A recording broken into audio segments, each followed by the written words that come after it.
আপোনালোকে চাইছে নিউজ 8 অসম আৰু মই চাহানাৰা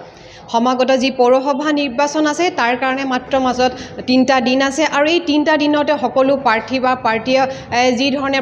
নিৰ্বাচনী প্ৰচাৰ চলাইছে আমি সকলোৱে দেখা পাইছোঁ আৰু তাৰে মাজতে মই আহি উপস্থিত হৈছোহি 9 নম্বৰ ৱাৰ্ডৰ এজন প্ৰাৰ্থীৰ ওচৰত জাতীয় পৰিষদৰ অসম জাতীয় পৰিষদৰ এজন সদস্য যিহেতু তেখেতৰ নাম হৈছে অনুপ ভট্টাচাৰ্য আমি তেখেতৰ লগত পোনে পোনে কথা পাতিবলৈ চেষ্টা কৰিম প্ৰথমে আপোনাক নিউজ 8 অসমলৈ স্বাগতম জনাইছোঁ ধন্যবাদ আৰু আপুনি যেটো 9 নম্বৰ ৱাৰ্ডৰ পৰা প্ৰাৰ্থিত্ব প্ৰদান কৰিছে হয় আপোনালোকে জাতীয় পৰিষদৰ হয় মাত্ৰ এখন আসনতে যে প্ৰাৰ্থিত্ব দিলে কিয় ইয়াৰ মূল কাৰণটোৱে হৈছে যে জাতীয় পৰিষদে মিত্ৰতাত আবদ্ধ হৈছিলে কংগ্ৰেছ CPIৰ লগত আৰু মিত্ৰতাৰ সূত্ৰে অসম জাতীয় পৰিষদে 3খন আসন লাভ কৰিছিলে আৰু সেয়েহে 3খন আসনতে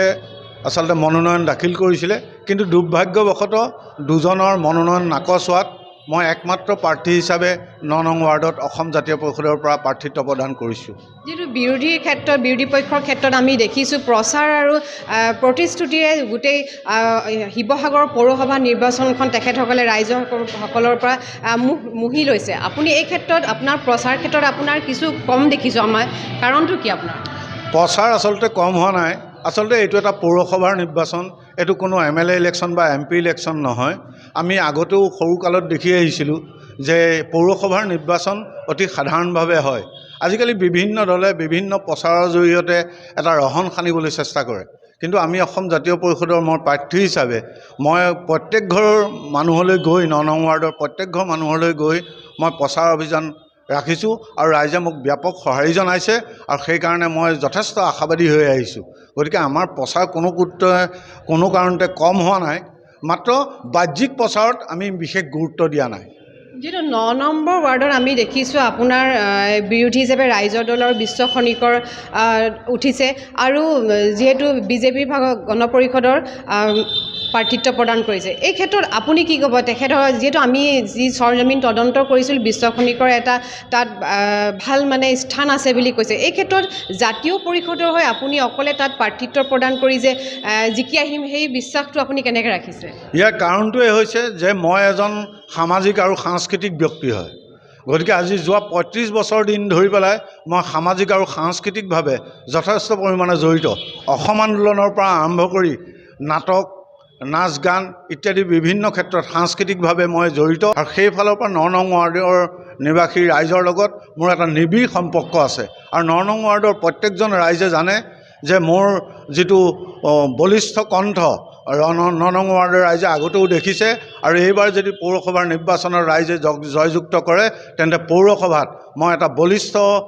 কণ্ঠৰে মই পৌৰসভাত 9 নং ৱাৰ্ডৰ ৰাইজৰ যিখিনি সমস্যা বিভিন্ন সমস্যা আছে সেই সমস্যাখিনি বলিষ্ঠভাৱে দাঙি ধৰিব পাৰিম বুলি মোৰ দৃঢ় বিশ্বাস আৰু সেই দৃঢ় বিশ্বাসক লগত লৈ পেলাই মই 9 নং ৱাৰ্ডত নিৰ্বাচনী প্ৰচাৰ অভিযান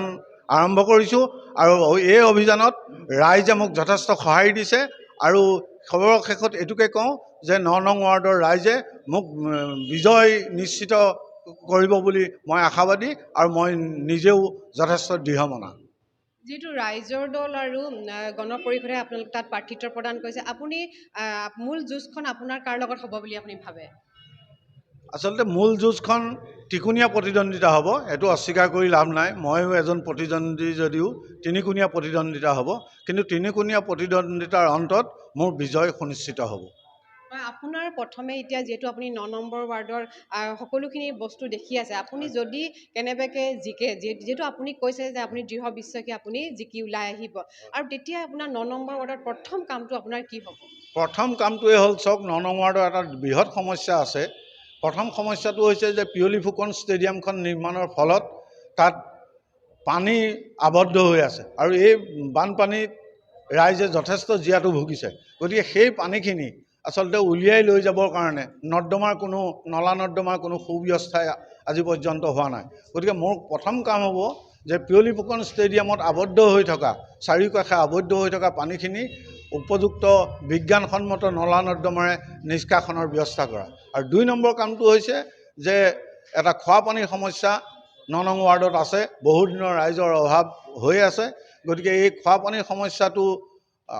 তড়িৎ গতিত সমাধা কৰিবৰ কাৰণে মই চেষ্টা বা আৰু ব্যৱস্থা হাতত ল'ম। হয়, এয়া আছিল ৯ নম্বৰ ৱাৰ্ডৰ অনুপ ভট্টাচাৰ্য আৰু তেখেত দৃঢ় বিশ্বাসী যে তেখেতে কৈছে যে মই ৯ নম্বৰ ৱাৰ্ডত তেখেতে বিপুল ভোটত জয় হ'ব। আচলতে তেওঁ কৈছে যে তেওঁ বাহ্যিকতাৰ ওপৰত কোনো ধৰণৰ গুৰুত্ব আৰোপ কৰা নাই, যিহেতু বিৰোধী পক্ষই যি ধৰণে প্ৰচাৰ চলাইছে তেখেতে সেই কথাত বিশ্বাস নকৰি তেখেতে কৈছে প্ৰত্যেক ঘৰৰ মানুহৰ ঘৰত গৈ আৰু তেওঁ নিজে এইখিনি মানুহৰ পৰা বিশ্বাস ল'ব পাৰিছে যে তেওঁ বিপুল ভোটত জয় হ'ব। আচলতে আমি এই কথাটো যি ৬ তাৰিখে নিৰ্বাচন হ'ব আৰু ৯ তাৰিখে ইয়াৰ ফলাফল দিব, আমি সেইদিনা অসম জাতীয় পৰিষদে প্ৰাৰ্থিত্ব প্ৰদান কৰা একমাত্ৰ আসনখন তেখেতৰ হাতলৈ আহে নে নাহে সেই তাৰিখলৈ আমি বাট চাব লাগিব। কেমেৰা পাৰ্চন ইছফাকৰ সৈতে মই চাহানাৰা, নিউজ 8 অসম।